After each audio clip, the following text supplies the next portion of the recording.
Mario Kart Tour's controls are not the best. There is no native controller support, however it is possible to emulate touch inputs using a touchscreen emulator. There are many different touchscreen emulator apps out there, but the one I'll be covering in this video is by a company named 8BitDo. 8BitDo creates third-party controllers that support Nintendo Switch, macOS, Windows, Steam, Android, and Raspberry Pi. They also have a touchscreen emulation app for Android devices, and a lot of their controllers are supported by this app. The controller I'll be using for this video is the N30 Pro 2. It goes for about $40 on Amazon. I'll have links to this controller and the other supported models in the description. To get started, download the 8BitDo app to your Android device.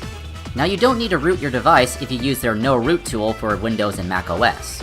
You can download that from their website in the description.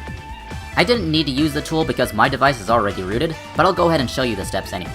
On the computer, unzip the folder you downloaded, navigate to the folder with your operating system, and then launch the application named 8BitDo Touchscreen Activity Tools. Now plug in your Android device via USB, and then on your Android device, enable developer options. It may vary by device, but generally you go to About Device, and then tap on the build number multiple times. Then in the developer options menu, scroll down and enable USB debugging.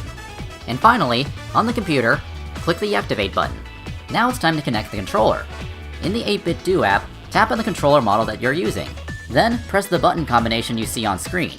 This sets the controller to Android mode. When a light on the controller is flashing in a specific rhythm, press and hold the sync button. That light will begin to flash rapidly. And finally, click the button to connect the controller. If this doesn't work, try pairing the controller via your device's Bluetooth settings. Once the controller is connected, go back to the main menu on the app, click the icon in the top left, and then tap on Touchscreen Emulation, and enable it. Now press the button combination shown on screen, and you'll open the controller mapping menu. Now tap anywhere on the screen, and then press a button. Now this button is mapped as a touch input. You can drag and resize it how you like. You can delete button inputs by tapping the white icon on the screen, and dragging the button to the trash can. You can also delete all inputs at once by pressing and holding the delete button. If you hit the save icon, it'll save the control scheme to the app that is currently open. Now you don't need to do this as this will save anyway, but the control scheme will be used everywhere on your device. Now let's go ahead and map the controls for Mario Kart Tour. I recommend having the manual drift mode disabled. This puts a drift button at the bottom of the screen, and I map the R button to it. If you combine this with a control stick or D-pad input in the middle of the screen, you can drift like in any other Mario Kart game. For using items normally, I can put the L1 button anywhere on the screen. Now some items you can choose to throw backwards or forwards.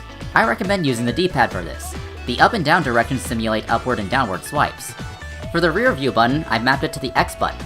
Now one special note about this, make sure to make the input as small as possible and place it just slightly below the center of the rear view button. If not placed correctly, you could accidentally use items. Some devices have a digital home screen button instead of a physical one. This can make it hard to see where you're placing buttons at the bottom of the screen. To get around this, download a full screen app like this one, and disable the bottom of the screen. So those are my controller inputs for Mario Kart Tour. The game plays much better with a controller, however it is not perfect. It's still possible to accidentally use items if you swipe up and down on the control stick or D-pad too quickly, so you need to be gentle with your directional inputs. I did not notice any input delay, however while connected via Bluetooth, I did notice some dropped inputs. I fixed this by connecting my phone to the controller via a USB hub, which can also be repurposed as a portable Nintendo Switch dock. Now if you want the developers to add official controller support, there's a better way to do it than complaining in the YouTube comments.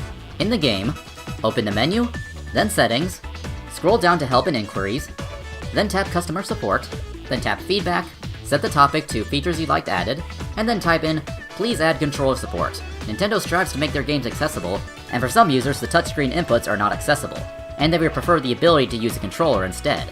So that's how to use a controller in Mario Kart Tour. Hopefully Nintendo adds official controller support in the future, but for now this is all we got. That's gonna do it for this video. Let me know if this worked for you in the comments, and also let me know if it's improved your experience with the game. Thank you all so much for watching, and see you all next time.